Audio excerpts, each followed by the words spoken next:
In this video, I'll show you how to refer a friend on Revolut. Firstly, tap on the Revolut app icon to launch it. Tap the profile icon, which is usually located in the top left corner. Scroll down and select Invite Friends or Refer a Friend.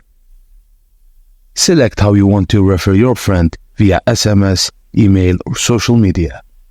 You may also get a unique referral link or code that you can share directly. Enter your friend's contact information or share your referral link with them.